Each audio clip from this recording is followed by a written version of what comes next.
One below की जनकू अकुलाने बोले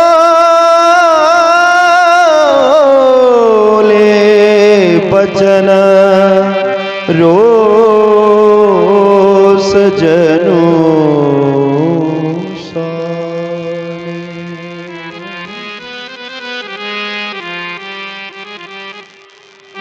और समाप्त हो गया।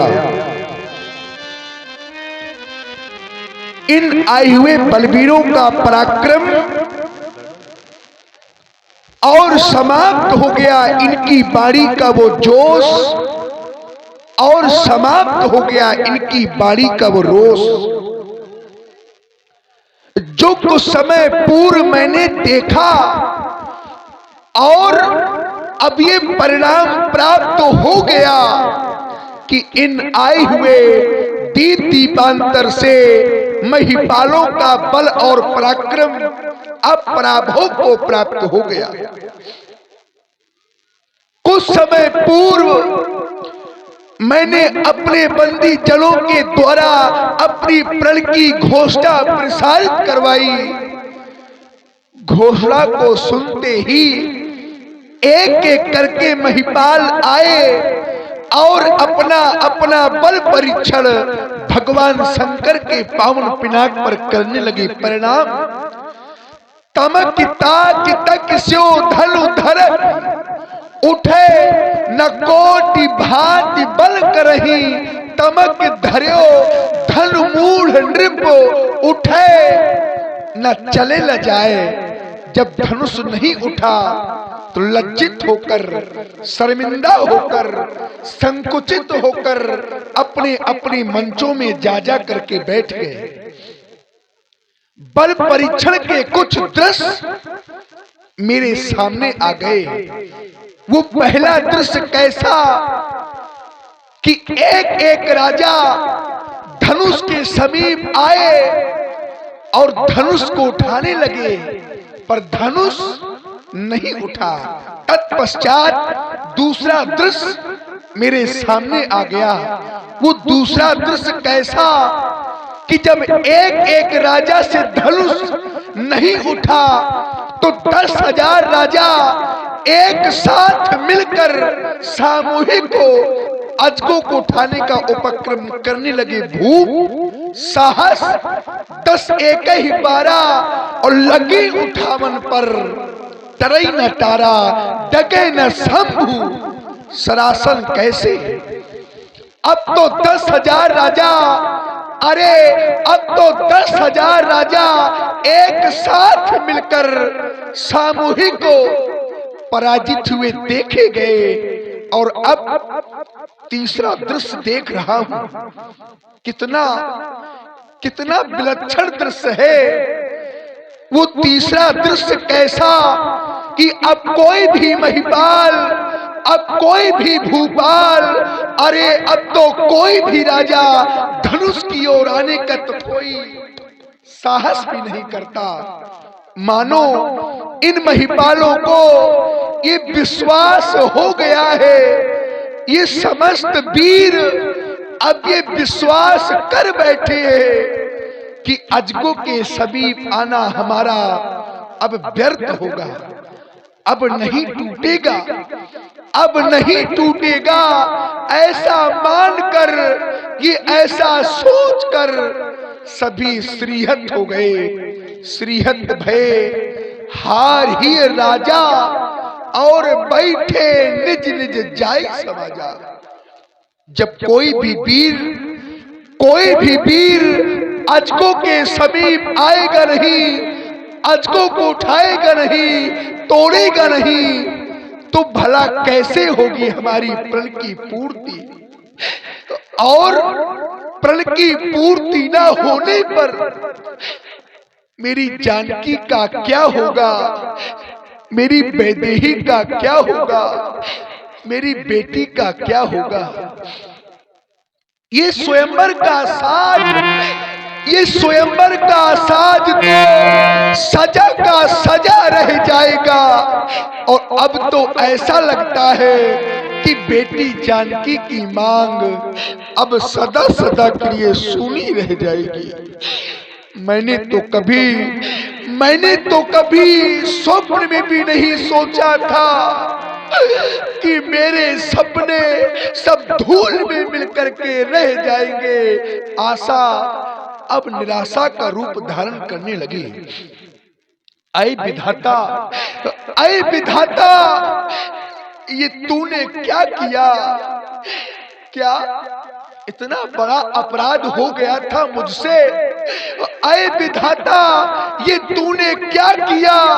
यदि मेरे भाग्य में बेटी जानकी का कन्यादान करने का शुभ अवसर तूने नहीं लिखा था, बेटी जानकी की पीले हाथ करने का शुभ अवसर यदि तूने मेरे भाग्य में नहीं लिखा था, तो अरे इस अभागे जनक को, इस अभागे पिता को ये बेटी क्यों दी? ये बेटी क्यों दी? ऐसा दिन दिखाने से पहले, ऐसा दिन दिखाने से पहले इस जनक को अग्नि की जलती हुई ज्वाला में जला देता, या इस संसार से उठा लेता, या तो ये धरा धस जाती और ये जनक समा जाता। अपने नेत्रों से सारा जीवन अपनी बेटी को रोता हुआ बिलखता हुआ कैसे देख पाऊंगा? राज्यसभा में बैठकर जिस समय बेटी को अपने नेत्रों के सन्मुख जाते हुए देखूंगा तो मेरा हृदय फट जाएगा। आशा अब निराशा में परिवर्तित हो गई, क्योंकि सज्जनों ये आस जब बनकर के टूट जाती है, ये आस जब बनकर के टूट जाती है तो यार रूह किस तरह से कसमस आती है। अरे कोई पूछ ले उस बदनसीब बाबुल से जिसकी बेटी की बारात द्वारे से लौट जाती है। आज वही हो गया, आज तो वही हो गया जिसकी मैंने कभी कल्पना तक न की थी।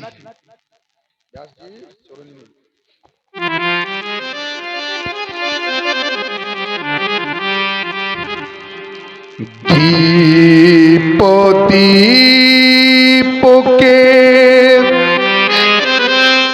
दीपो दीपो के भूपति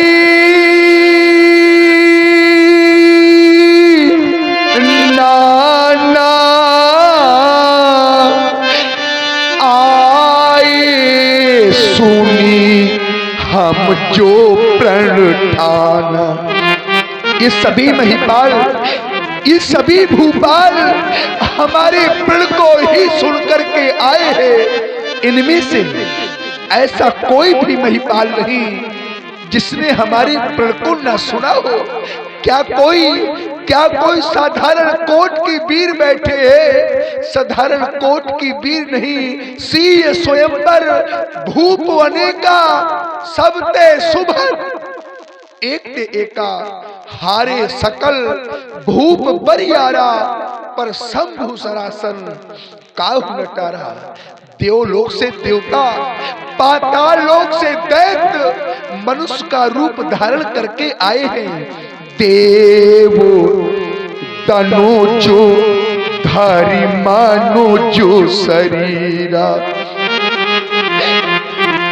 देव तनु जो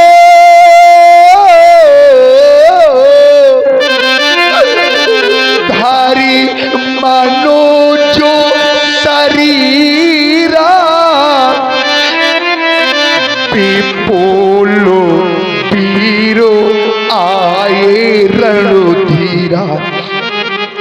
पर मुझे तो अब ऐसा लगता है कि मुझसे अपराध हो गया, मुझसे भूल हो गई। ऐसा प्रण मुझे नहीं करना चाहिए। भूल हो गई भारी, हमसे भूल हो गई भारी। कहना तो नहीं चाहता था, पर अब कहने पर विवश हो गया। आबो जन को माखे भट मानी।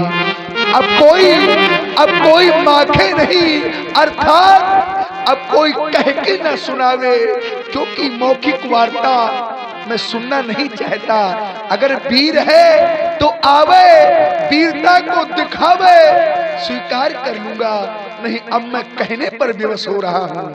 आबो जन को माखे भट मानी, आबी जानी को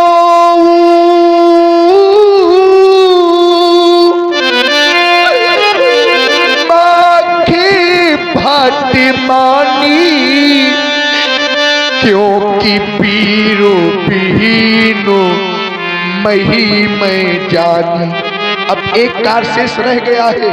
तजहु आस निज निज गृह जाहू, क्योंकि लिखा न विधि वैदेही विवाहू। मैं ऐसा मान लूंगा, मैं ऐसा सोच लूंगा कि विधाता ने मेरी बेटी के भाग्य में अब तो विवाह ही नहीं लिखा। समाप्त हो गया सीता स्वयंवर, अरे समाप्त हो गया सीता स्वयंवर।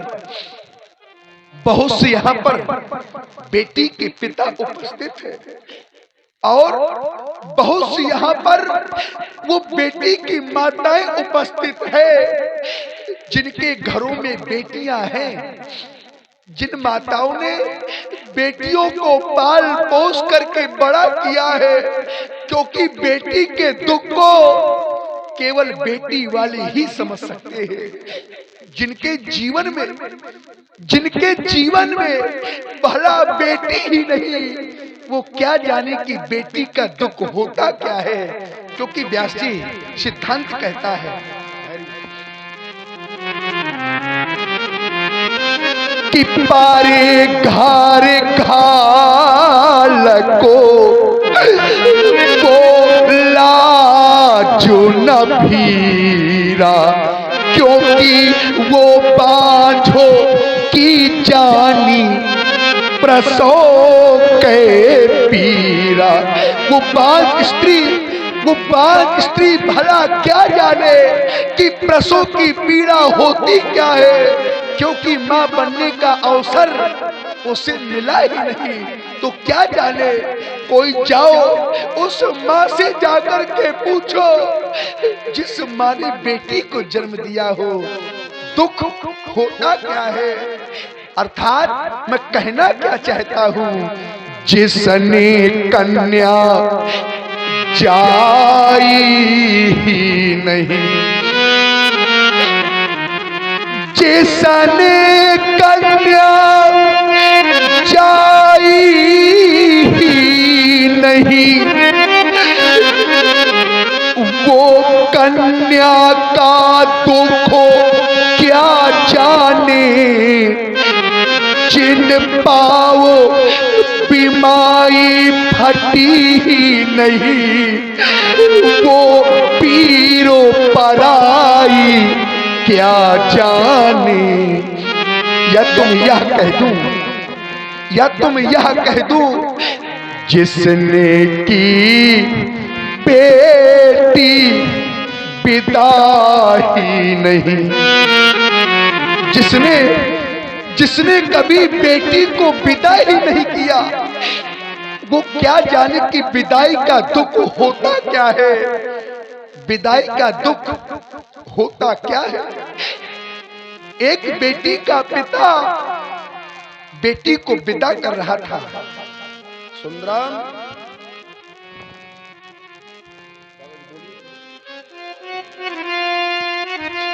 एक बेटी का पिता बेटी को विदा कर रहा था और वो पिता,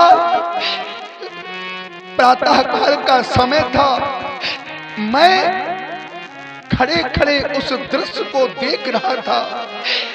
वो बेटी का पिता बेटी को विदा करते करते मूर्छा खाकर पृथ्वी पर गिर पड़ा। इतना दुख होता है, इतना कष्ट होता है जब एक पिता, एक माँ अपनी बेटी को अपने आप से दूर करते हैं। जिसने की बेटी पिता ही नहीं। हाँ देखिए, हमारे विधिराज जी का करुण विलाप, जनक जी का करुण विलाप है। वह पिता और माता जिसके कोई संतान नहीं होती है, वो यही सोचता है, हे भगवान मुझे कन्या क्यों नहीं दे दे जिससे मेरे कुल का दीपक जल जाए। परमात्मा उसको अगर बेटी दे देता है तो बड़ी याचनाएं रखता है, बड़ी आस्था रखता है कि बेटी जब बड़ी हो जाएगी द्वार बारात मंगाएंगे, शहनाई बजवाऊंगा, द्वार बारात आएगी। किसी कारण बेटी की बारात घर से वापस चली जाती है तो उस माता पिता का हृदय क्या कहेगा, उस माता पिता का हृदय क्या कहेगा। तो आइए वो बेटी का दुख क्या जाने, जिस पिता ने बेटी को जन्मा ही नहीं। अरे बेटी का तो दुख वही जानता है जिस बेटी ने पिता को जन्मा है। लोग कहते हैं बेटियां पराये धन होती हैं, बेटियां पराये धन होती हैं।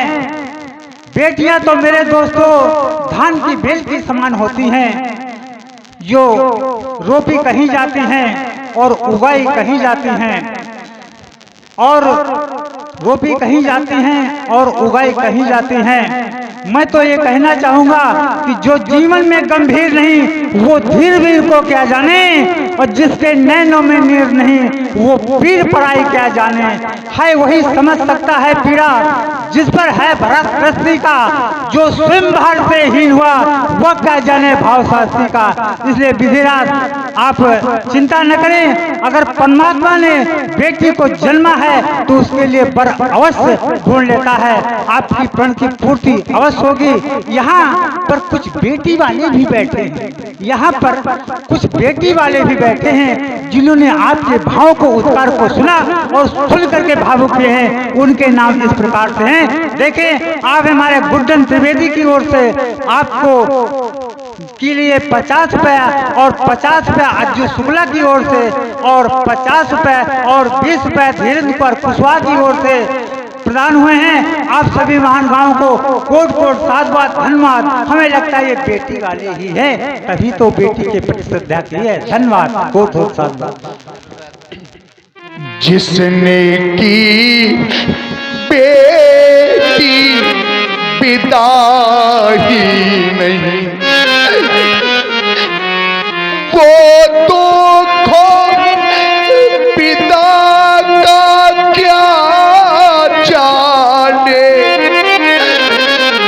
जिसने कन्या जाई ही नहीं, वो कन्या का दुख क्या जाने। और याद करिए वो समय, जब समय आता है कन्यादान का, बहुत से ऐसे पिता बैठे होंगे, बहुत सी ऐसी माँ बैठी होंगी जिन्होंने अपनी बेटी का कन्यादान किया होगा।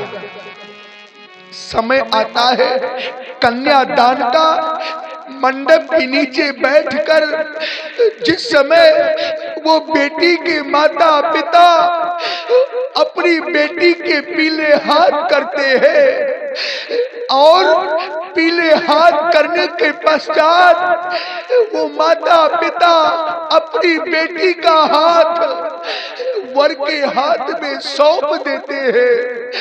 उस समय कैसा लगता है उस माँ को और कैसा लगता है उस पिता को।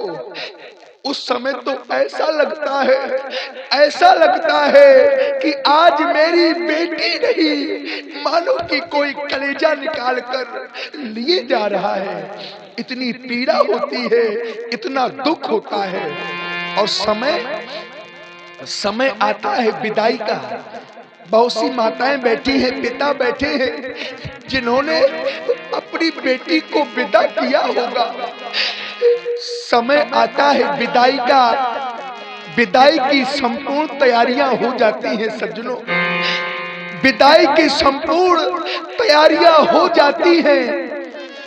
बेटी के कानों तक एक आवाज आती है, बेटी के कानों तक एक आवाज आती है। कोई कहता है अरे विलंब क्यों हो रहा है, अब समय हो गया है विदाई का। जैसे जैसे इस वाक्य को बेटी सुन लेती है, बस फूट फूट करके रोने लगती है। बेटी बेटी बस चारों ओर अपने पिता को देखने लगती है। बेटी बेटी माँ के समीप जाती है, कहने लगती है माँ माँ मेरे पिताजी कहाँ हैं, कोई जाओ मेरे पिता को मेरे समीप लेकर के आओ। माँ एक व्यक्ति से कहती है जाओ और पिताजी को लेकर के आओ।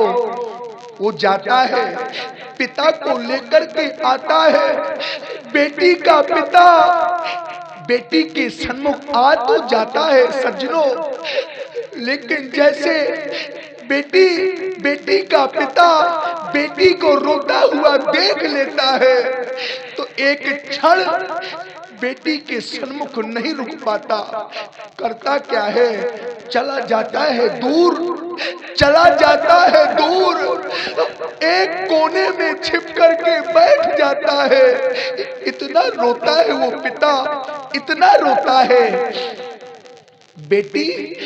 बेटी चारों ओर अपने पिता को देखती है। ध्यान दीजिएगा, बेटी चारों ओर अपने पिता को देखती है और जैसे रोती हुई बेटी अपने रोती हुई पिता को देख लेती है, बस दौड़ी दौड़ी जाती है। पिताजी पिताजी कहकर पिता के छाती से लिपट करके रोने लगती है। माँ बेटी के पीछे पीछे जाती है। जब देखती है कि मेरी बेटी पिता के हृदय से लिपट करके रो रही है तो माँ बेटी को अलग करती है। तो बेटी जैसे माँ को देखती है तो माँ कहकर माँ के छाती से लिपट करके रोने लगती है, क्योंकि विदाई का दृश्य होता ही ऐसा होता है। हर माँ रो देती है, हर पिता रो देता है इस दृश्य को देख करके। और जब बेटी विदा होती है तो क्या दशा होती है, तो आचार्य प्रमाणित करते हैं व्यास जी कि बाहुरी बाहुरी भेटा ही महतारी। बेटी कहीं पिता के गले से लिपट जाती है तो कहीं भाई कहकर भाई के हृदय से लिपट जाती है, कहीं बहन के हृदय से लिपट जाती है और पुनः फिर जाती है माँ के हृदय से लिपट जाती है। तभी तो लिखा गया कि बाहुरी बाहुरी भेटा ही महतारी और कहाई बीरंची रची का तू नारी। बेटी देखती है कि आज मेरी माँ रो रही है तो बेटी अपने माँ के आंसुओं को पोंछने लगती है और कहने लगती है माँ तू क्यों रो रही है। बेटी को, अरे हर बेटी को एक ना एक दिन माँ से दूर होना ही पड़ता है। जब विधाता ने ऐसा नियम बनाया है तो माँ तू क्यों रो रही है। बेटी की माँ जिस समय रोती है तो बेटी अपनी माँ को रोता हुआ नहीं देख पाती तो माँ से कहने लगती है माँ मेरी माँ तू क्यों रोती है। बेटी पराया धन होती है। और सुन रहे आप सभी लोग, बड़ी ही कारुणिक वाणी महाराज श्री जनक जी की। कहा माँ तो होती है, और इस वाणी से प्रभावित हुए हैं करतार सिंह जी गौर उर्फ राजू जी। इनके भी आंखों से आंसू बह चले, क्योंकि ये समझते हैं उस बात को, और मैं भी देख रहा हूं कि लगभग इनकी उम्र हो चुकी है, तो इनके भी सामने ऐसा दृश्य पड़ा होगा, तो इनसे भी नहीं रहा गया। और महाराज श्री जनक जी की कारुणिक वाणी सुन करके अपनी वेदना सुन 21 दशमन महाराज जी के चरणों में भेंट कर रहे हैं। और इधर देखिए भैया, गुप्तदान महाकल्याण माँ गंगा जी का स्नान, उन्होंने अपना नाम नहीं अंकित कराया, और महाराज जी के चरणों में श्रद्धा के समर्पण कर दिए गए हैं। यही अच्छे भाव हैं यहाँ के सभी लोगों के। सुने आप सभी लोग पुनः वाणी। बेटी अपनी माँ के आंसू को पोंछने लगती है और कहने लगती है, माँ मेरी माँ, तू क्यों रोती है? बेटी पराया धन होती है। माँ कहने लगती है, बेटी मैं ये जानती हूँ कि बेटी पराया धन होती है, पर माँ का हृदय इतना कठोर कहाँ होता है बेटी? माँ कहने लगती है, इतनी कठोर कहाँ होती है? इतनी कठोर कहाँ होती है?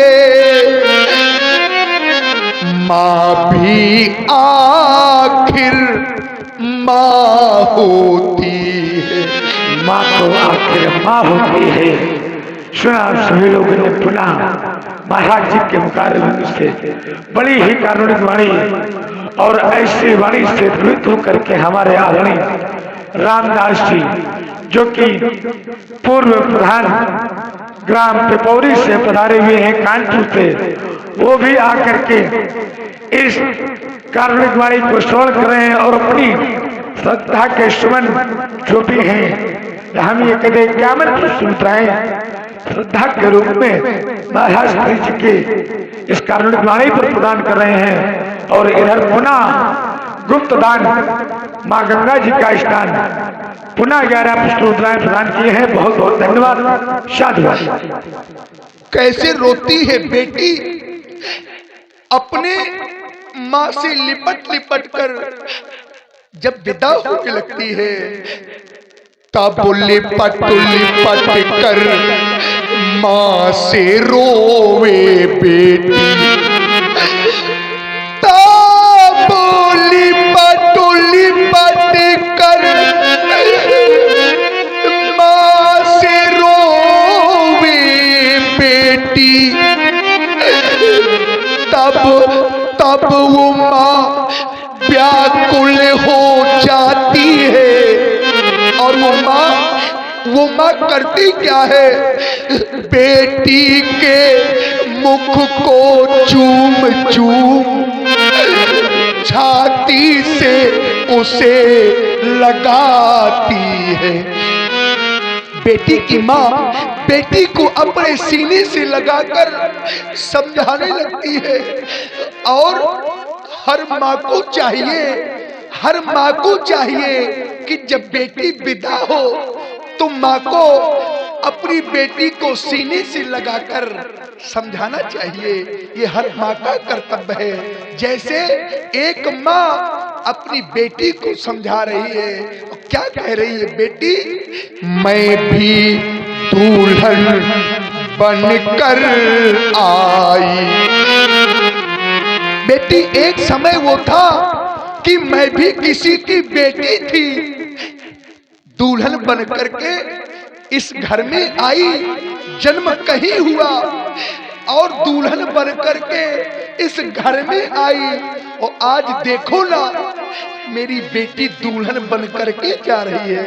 बेटी की माँ बेटी को समझाने लगती है, कहने लगती है, मैं भी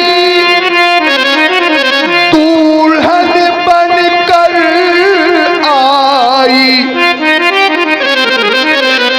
अब तुमको दुल्हन बनना होगा। और बेटी संसार की सारी रीति रस्मों का पालन तुमको करना होगा। लोग कह देते हैं बेटी तो पराया धन होती है, बेटी तो पराया धन होती है। ये बेटियां पराया धन तो होती है, पर ये बेटियां अपने माता पिता के कलेजे का एक टुकड़ा होती है। जिस समय पिता पर कष्ट आता है, माँ पर दुख आता है, तो एक क्षण बेटा तो पीछे हट जाता है, लेकिन ये बेटियां उस दुख को सहने के लिए आगे हो जाती हैं। ये बेटियों का जीवन होता है, अनुभव कर लेना। बेटी अपना जीवन स्वयं कष्ट में व्यतीत कर सकती है, कर लेती है, लेकिन अपने माता पिता को कभी दुखी कष्ट में नहीं देख सकती है। ये बेटियों का जीवन होता है। बेटी लाखों पराया धन है, बेटी लाखों पराया धन है। बेटी हृदय का टुकड़ा होती है, और कीमत वही समझते हैं जिनके घर बेटी होती है। और सज्जनों, बेटा आंखों का तारा है। लोग कह देते हैं बेटा हमें बड़ा प्रिय है, बेटा हमारे नैनों का, आंखों का तारा है, अगर दूर हो जाता है तो हमसे रहा नहीं जाता। बेटा आंखों का तारा है, बेटी नैनों की ज्योति है। वो घर मंदिर बन जाता है जिस घर में बेटी होती है। घर में अगर बेटा हो जाए, घर में अगर बेटा हो जाए तो ये तो भाग्य की बात होती है। घर में अगर बेटा हो जाए तो ये तो भाग्य की बात होती है, और अगर बेटी हो जाए तो ये भाग्य की नहीं, ये तो सौभाग्य की बात होती है। लेकिन दुर्भाग्य है कि जिस समय बेटा होता है तो बड़ा अच्छा लगता है, जिस समय बेटा होता है तो लोग खुशियों से भर जाते हैं। अरे विधाता ने पुत्र दिया है, बेटा दिया है, खुशियां मनाते हैं, सहनाइयां बजवाते हैं। लेकिन जिस समय बेटी होती है तो शोक मनाते हैं। क्या बेटी का होना क्या कोई दुर्भाग्य है? इन बेटियों का होना दुर्भाग्य नहीं, अरे इन बेटियों का होना तो सौभाग्य है मेरे मित्रों।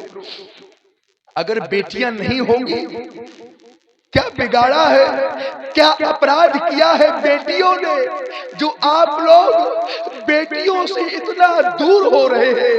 अरे जिस दिन ये बेटियां आप लोगों से दूर हो जाएंगी तो मेरे मित्रों प्रलय आ जाएगा। क्योंकि जब बेटी ही नहीं होगी तो भला ये संसार होगा?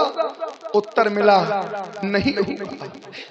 सौभाग्य की शाखा में ये खिलती है बेटी, सौभाग्य की शाखा में ये खिलती है बेटी, और भागो अगर अच्छा हो तो मिलती है बेटी, भागो अगर अच्छा हो तो मिलती है बेटी। कभी बन के कोयल और कभी बन के मैना, घरों आंगनों में चहकोती है बेटी। देखिए, जहाँ बेटी वाला शब्द आया तो हमारी एक बेटी प्रभावित हुई है, किरण की ओर से 20 रुपए हमारे जनक जी के लिए प्रदान है। कोट कोट साधुवाद, धन्यवाद। बेटी कहने लगती है, आज सबके सब पराये हो गए। कुछ समय पहले सब अपने थे, देखो ना, कुछ समय पहले सब अपने थे, आज वो समय आ गया कि देखो ना सबके सब पराये हो गए, सबके सब बिछड़ गए। बेटी कहने लगती है, हो गए अपने आज पराए, मेरो बाबुल का घर छूट गया, बिछड़ गए मेरे भैया बहने, अब सचमुच मुझको छोड़ दिया। बेटी का पिता कहने लगता है, अरे विधाता, बेटी ने क्या अपराध किया है? बेटी ने ऐसा क्या बिगाड़ा है जो आज इतना बड़ा कष्ट मुझे तुमने दिया है?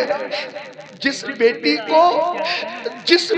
को मैंने पाला पोसा, बेटी का मैंने किस प्रकार से लालन पालन किया है, और देखो आज मेरी बेटी मुझसे दूर हो रही है।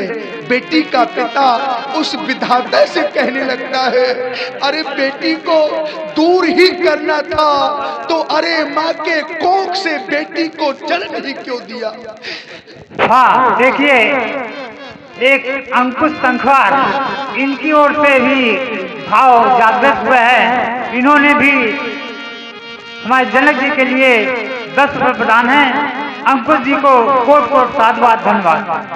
बेटी का पिता कहने लगता है, हाय विधाता तूने भी, अरे हाय विधाता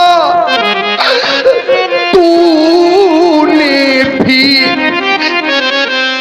यह कैसी रीति बनाई है,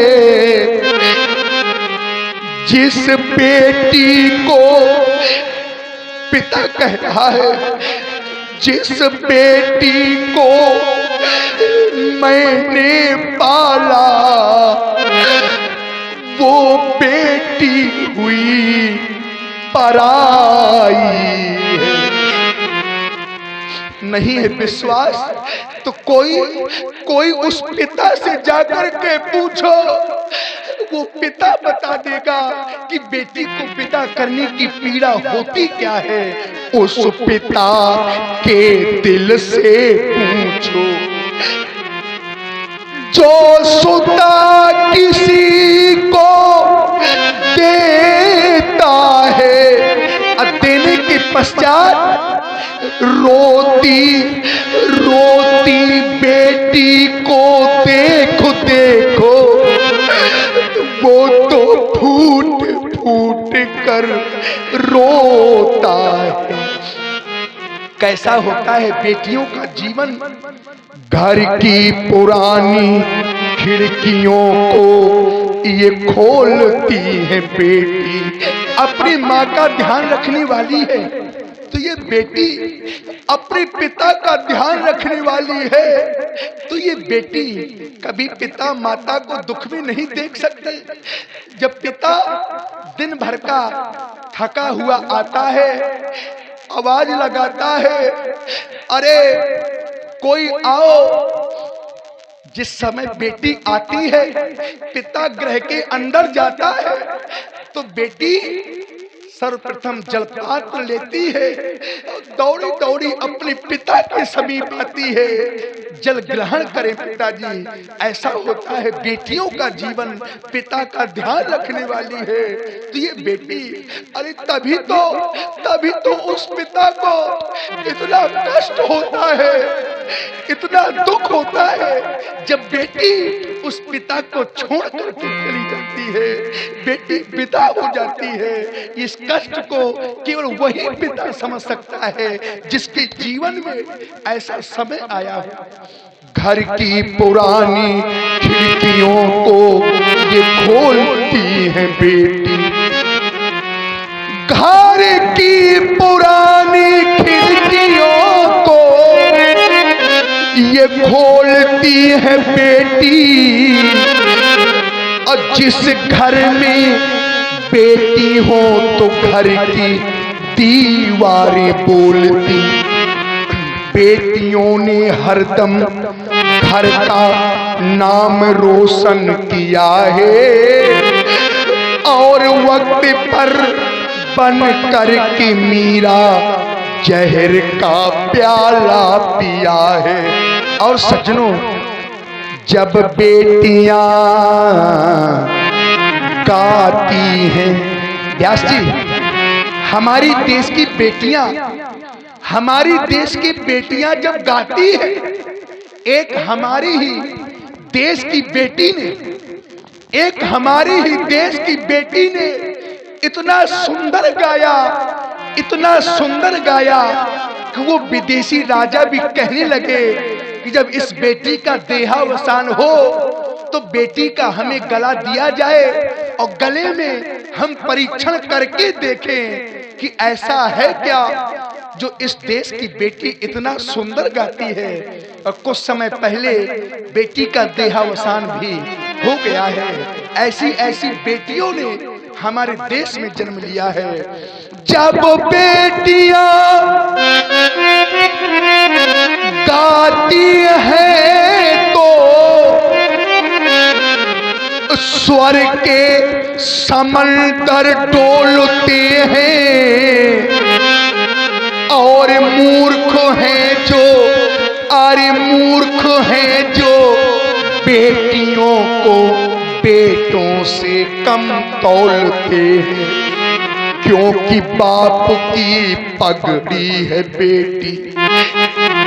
जब तक बेटी अपने पिता के गृह में रहती है तो पिता की मर्यादा का ध्यान रखती है। यही बेटी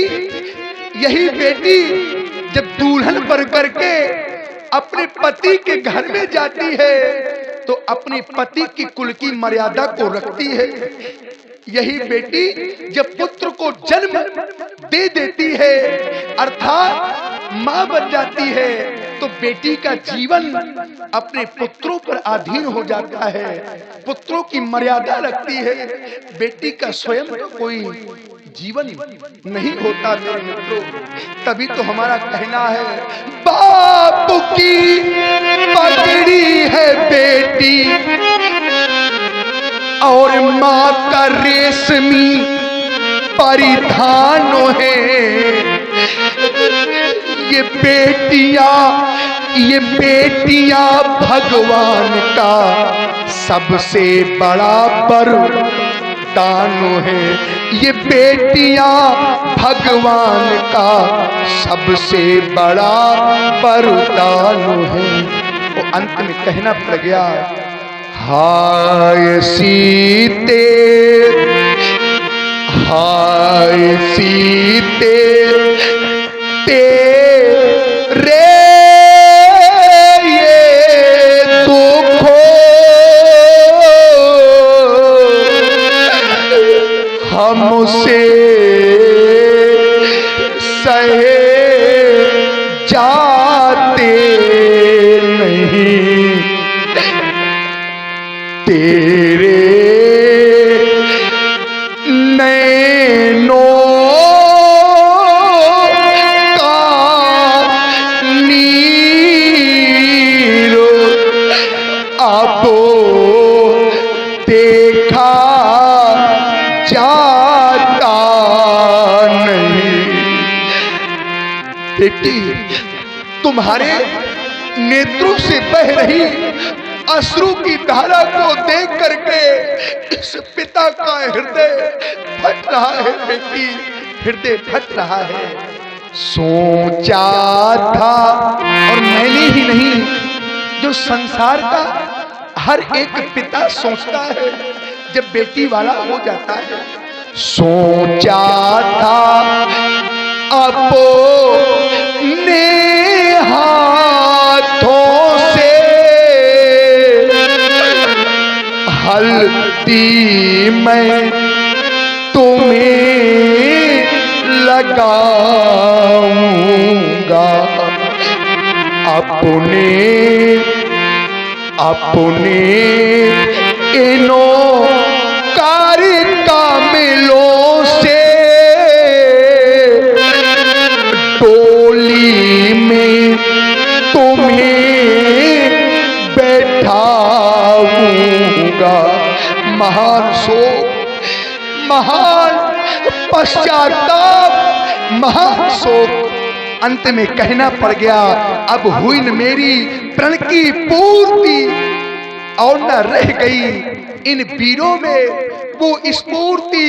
अरे देखो देखो मिथिला वासियों, देखो देखो महिपालो, मेरी बेटी की ओर रह गई मेरी सुषमा मूर्ति। ये उजड़ता जाता मेरा बाग, अब ना बजेगा कोई राग। अब जाओ यहाँ से भाग, क्योंकि धनुष भंग अब हो न सका। ये सभा करा भंग, क्योंकि बिगड़ गया मिथिलेश की ये रंग अवनीकरण। सचिव सभा समाप्त करा दो, सीता की सखियों ले जाओ हमारी बेटी को अंतःपुर से।